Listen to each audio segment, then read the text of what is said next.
खेत खलिहान की लड़ाई तो थी नहीं। अब अगर खेसारी लाल आरजेडी की पार्टी के उम्मीदवार हैं, इसके लिए जो बीजेपी में हमारे छोटे भाई बच्चे जो कहिए कलाकार हैं, इनको आक्रोशित नहीं होना चाहिए। उनकी भाषा में लगता है कि वो आकर्षित होकर खेसारी पे अटैक कर रहे हैं। और ये तो बहुत पुरानी कहावत है कि किसी पे उंगली उठाने के पहले खुद पर देख लेना चाहिए। खेसारी लाल यादव अगर चाहें, उनको ज़रूरत महसूस हो तो आप उनके प्रचार के लिए जाएंगे। जब वो मुंबई शहर में संघर्ष करने आया था और मैं एक फिल्म बना रहा था, मेरा ऑफिस 18वें माले पे था। वो लड़का, उस दिन बिजली चली गई, लिफ्ट खराब था, वो 18 माला चढ़ के मुझसे मिलने आया। तो उसने एक सपना देखा, उसके लिए उसने संघर्ष किया। मैं रविकिशन जी से मेरी बात हुई और मैंने कहा कि आप जनप्रतिनिधि हैं और पढ़े लिखे हैं, समझदार इंसान हैं।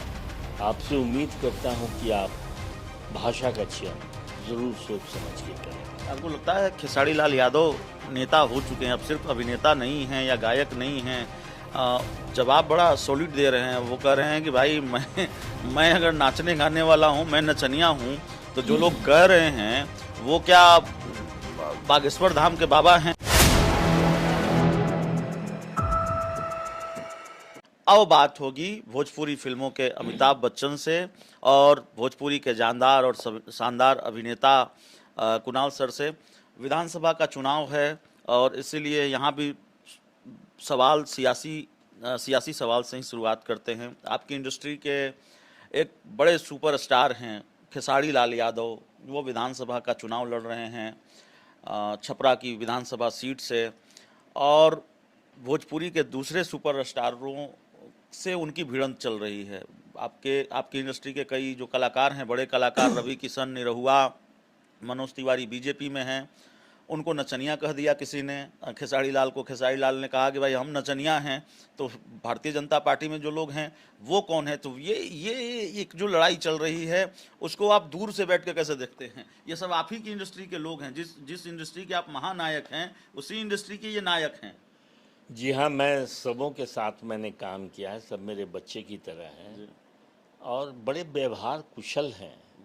लेकिन क्या होता है, जब आप राजनीतिक जीवन में हैं या सामाजिक जीवन या परिवार में या ऐसे भी, शब्दों का चयन सही होना चाहिए। शत्रुघ्न भैया के खिलाफ, शत्रुघ्न सिन्हा जी के खिलाफ मैंने चुनाव लड़ा, तो कोई खेत खलिहान की लड़ाई तो थी नहीं। हम या वो अपनी अपनी पार्टी की नीतियों पे विश्वास करते हैं, उस नीतियों को लेके जनता के बीच गए और जनता ने जो फैसला किया। अब अगर खेसारी लाल आरजेडी की पार्टी के उम्मीदवार हैं, इसके लिए जो बीजेपी में हमारे छोटे भाई बच्चे जो कहिए कलाकार हैं, इनको आक्रोशित नहीं होना चाहिए। उनकी भाषा में लगता है कि वो आकर्षित होकर खेसारी पे अटैक कर रहे हैं।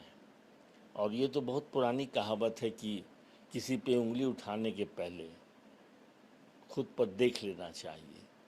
तो हम जब अभिनेता होते हैं तो हमारी ज़िंदगी में एक ही जीवन में कई सारे चरित्र किरदार निभाने होते हैं।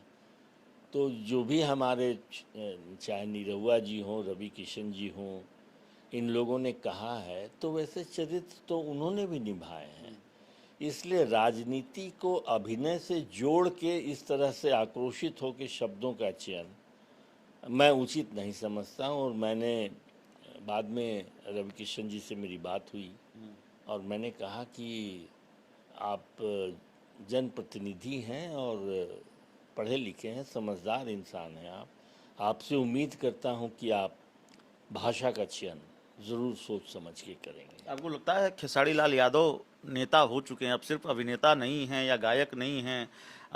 जवाब बड़ा सॉलिड दे रहे हैं। वो कह रहे हैं कि भाई मैं अगर नाचने गाने वाला हूँ, मैं नचनिया हूँ, तो जो लोग कह रहे हैं वो क्या बागेश्वर धाम के बाबा हैं? देखिए, कलाकार सच पूछिए तो बड़ा संवेदनशील होता है। अब जैसे एक उदाहरण स्वरूप मैं बोलूं, जब मैं छोटा था, 8वें क्लास में पढ़ता था, तो आज की पीढ़ी को पता नहीं होगा, लेकिन उस वक्त में सीमेंट और चीनी परमिट से मिला करता था और पिताजी मंत्री थे, उनके पास वक्त नहीं था, तो मेरी जिम्मेदारी थी कि गांव से जो लोग आते थे उनकी उन समस्याओं के लिए दरखास्त लेना। तो मैं देखता था कि किसी गरीब के घर में अगर बेटी की शादी है तो चीनी उसको पहले मिलना चाहिए। मिठाई के दुकान वाले बाद में भी खरीद सकते हैं और उसको थोड़ी कीमत बढ़ा के बेच ले सकते हैं। तो उस गरीब इंसान के दुख दर्द और समस्याओं को मैंने बचपन से देखा। भोजपुरी फिल्मों का अभिनेता हुआ तो ज़्यादातर गांव में ही शूटिंग की, तो गांव की ज़िंदगी में भी मैंने देखा कि चिकित्सा के लिए, शिक्षा के लिए, सड़कों के लिए, आम जीवन की सुविधाओं के लिए कितनी समस्या है। तो ये समस्या महसूस करना आपको संवेदनशील बनाता है।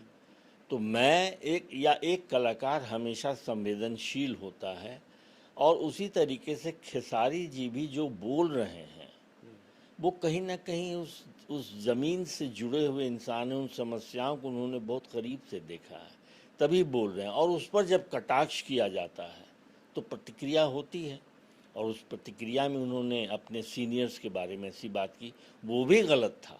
उनको बहुत प्यार से समझा दिया जाता कि आप ऐसे शब्दों का इस्तेमाल न करें, तो मुझे लगता है कि वो बेहतर होता। खेसारी लाल यादव अगर चाहते हैं आपके, खेसारी लाल यादव अगर चाहें, उनको ज़रूरत महसूस हो तो आप उनके प्रचार के लिए जाएंगे? निश्चित रूप से वो मुझे प्यार और सम्मान से बाबूजी कहते हैं और मैंने उन्हें हमेशा आशीर्वाद दिया। बात हुई कि नहीं जब चुनाव लड़ा? जी हाँ, बात हुई, मैंने मुबारक दिया उनको।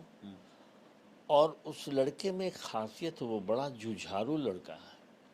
मैं आपसे बताऊं, जब वो मुंबई शहर में संघर्ष करने आया था और मैं एक फिल्म बना रहा था, मेरा ऑफिस 18वें माले पे था।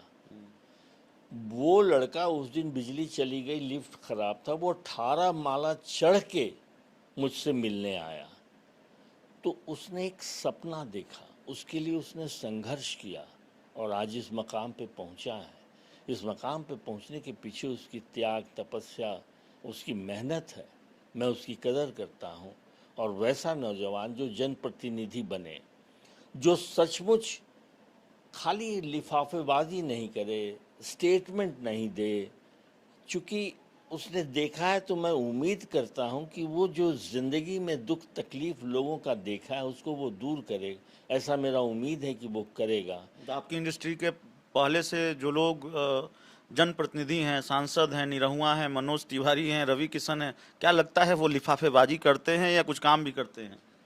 देखिए, वो अगर चाहते भी होंगे तो जिस पार्टी के वो सदस्य हैं, उस पार्टी की नीतियां ही जब लिफाफेबाजी में यकीन करती है तो वो बेचारे चाह के भी क्या कर लेंगे। आफ्टर ऑल, किसी भी नेता को, जनप्रतिनिधि को उसका एक विज़न होना चाहिए, एक नज़रिया होना चाहिए कि मुझे इस चीज़ को दूर करना है, और उसके लिए वो निरंतर मेहनत करे। तो सरकार की, पार्टी की सहयोग की ज़रूरत होती है। अकेले वो इंसान क्या कर सकता है।